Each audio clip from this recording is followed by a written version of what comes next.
only had it for a short while. The previous owner, I would agree with you. Who knows? I know that there was nothing done prior to the new owners coming in. And they have security, they have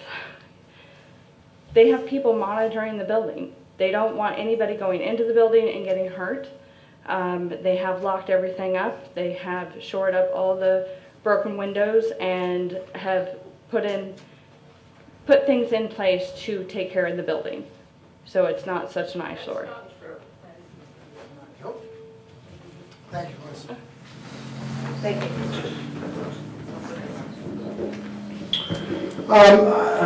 you. Before we continue, I think we may have one or two more speakers, and then we definitely have to wrap it up.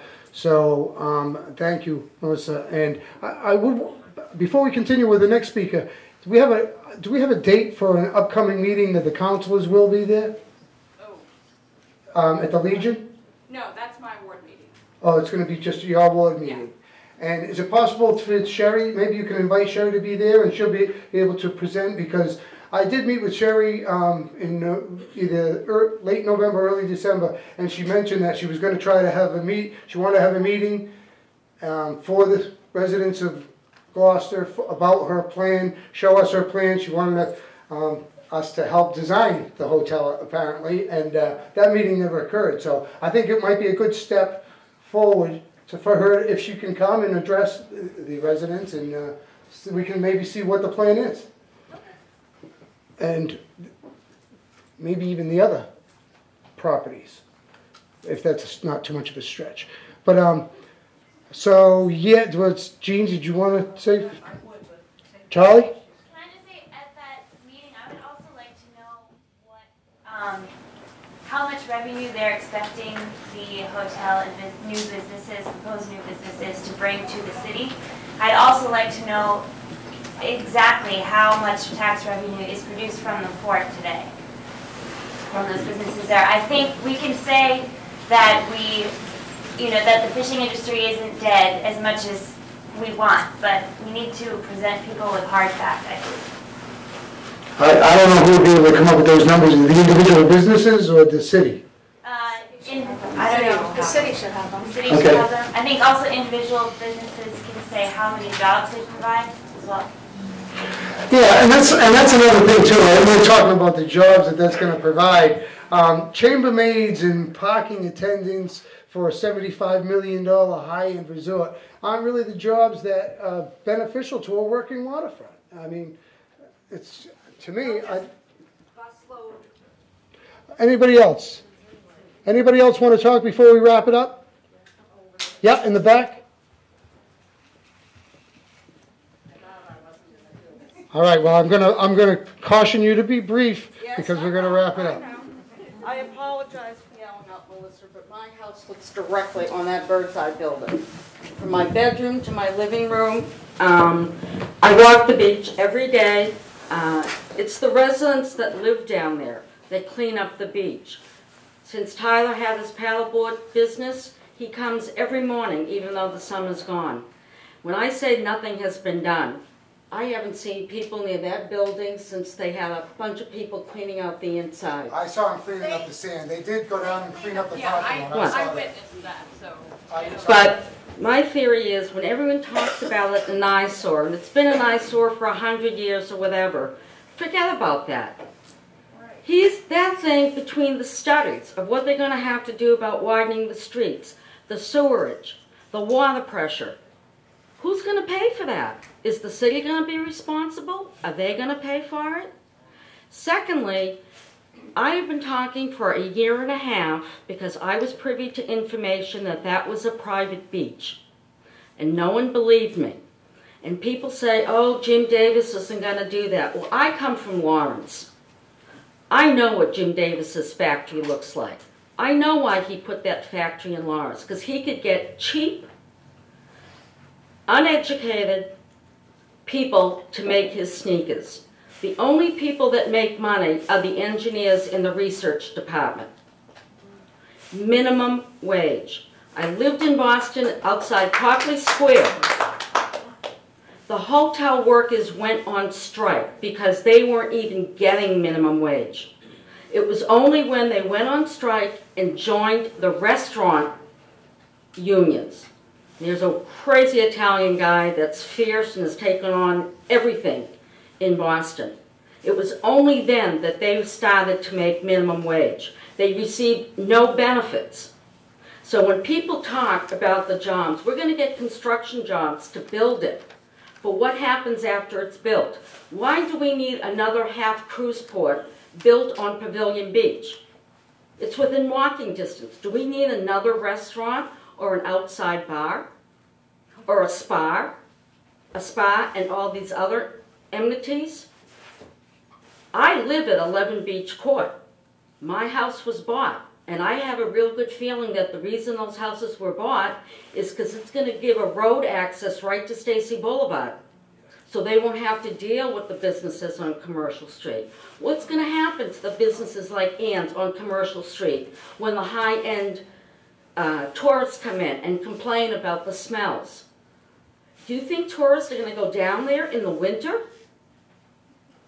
It's only the residents that still clean up all the stuff that comes floating off the water. The residents don't throw stuff down there. The people that walk with their dogs don't drop trash. I'm known as the terror of the beach because I will chase anybody that has a dog and doesn't pick up after it. And I don't mind embarrassing them. I see people come with their cars to park in the Bird's Eye lot to let their dogs run wild when other beaches still have the leash law in effect. I'm going to talk about gentrification for a moment. I lived in the South End, which is now the trendiest, hottest place and one of the most expensive places to live in Boston. I moved in when there were still hookers on the corner and drug dealers. Street by street by street were bought up by developers.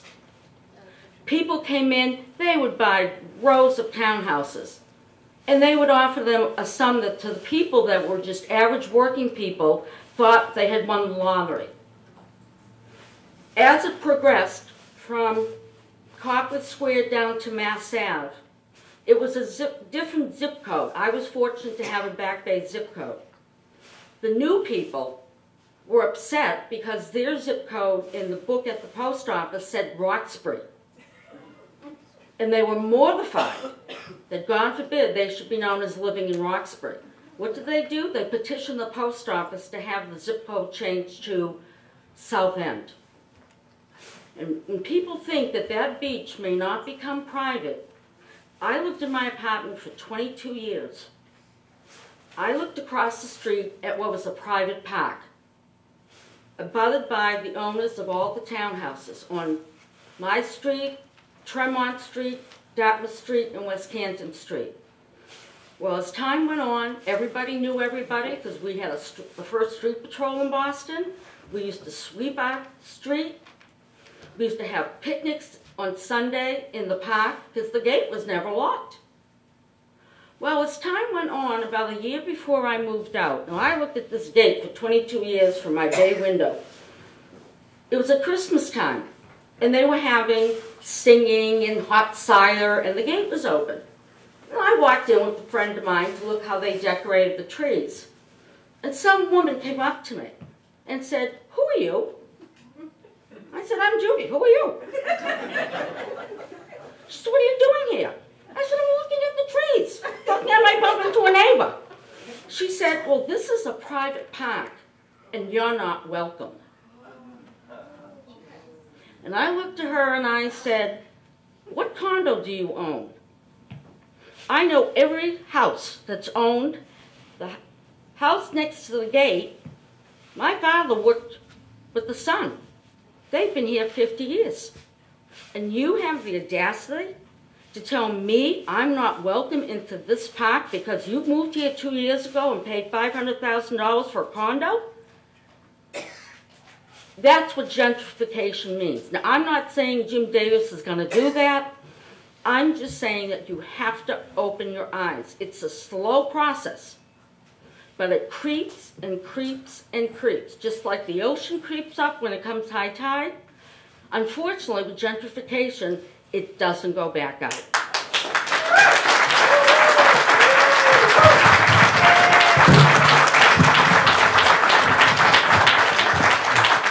Okay, ladies and gentlemen, I thank you for taking the time to come out tonight. This is a very important issue. You're going to hear a lot more about it in the coming times, but I urge you to pay attention to what's going on, pay attention to who's saying what and why, and if you can come out to the rezoning meetings when they take place, if you want to protect your working waterfront, we're going to need your help. There's petitions out there, there's contact information, and I have one more speaker.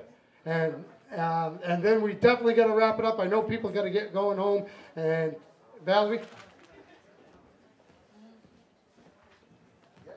Well, I'd like to just talk a little bit about the fact that maybe the property has been abandoned and someone has stepped up with some money. I think it's really time for us as a community to look to the city. I know we have one city councilor here, and if Steve LeBlanc still is. We need some real city leadership to find a strong solution and investments in this property. Something does need to be done. And very briefly, there'll be more on the Maritime Summit coming out in a few weeks. But we had 100 people from around the world, really, coming in. And if you only could hear how they looked at Gloucester, 20, 30 years out, the extraordinary opportunities in ocean research, wind energy, wave energy, robots, marine technology, and the star of this whole program was Anne Malloy.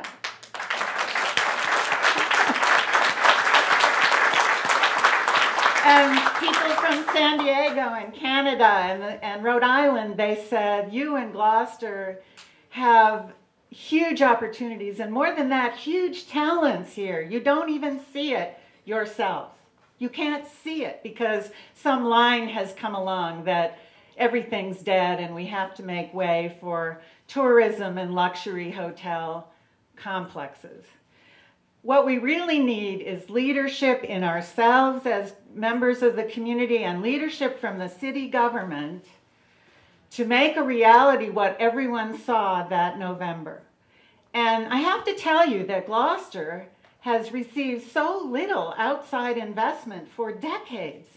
New Bedford, Woods Hole, Boston, Portland, they get donations and federal and state grants. And we have asked for hardly anything, year after year after year. Right now, the state is coming up here and starting to say, yeah, you know what? Gloucester is a full-service port, and we need to save it. And they have the money to put into this port. Every other place creates public-private ventures, invests in research, invests in the future, invests in the workers' skills, creates the cluster that will bring the opportunity forward that all those people saw for Gloucester. But it's time for the City of Gloucester government to step up to the plate and find the public-private ventures to solve Birdseye. If Clarence Birdseye were alive today, what would he want? An upscale hotel or a research and high-tech and marine science and ocean research center for Gloucester going forward? And it can be done, but it does need city leadership, and let's all work for that as well, too.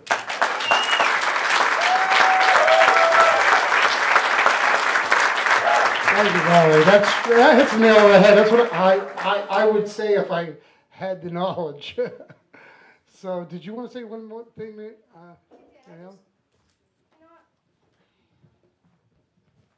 My name is Mary Ellen Rose. I've only been back here 2 years, and it's very frustrating to me to see it's not enough to be in here, you guys. You need to be at the planning meetings. You need to be at the committee meetings. Because the thing about Gloucester is you think that the people at the top of the food chain are taking care of you. It took me no time at all to find out exactly how that process works here. It's not that much dissimilar than the way it works in Washington.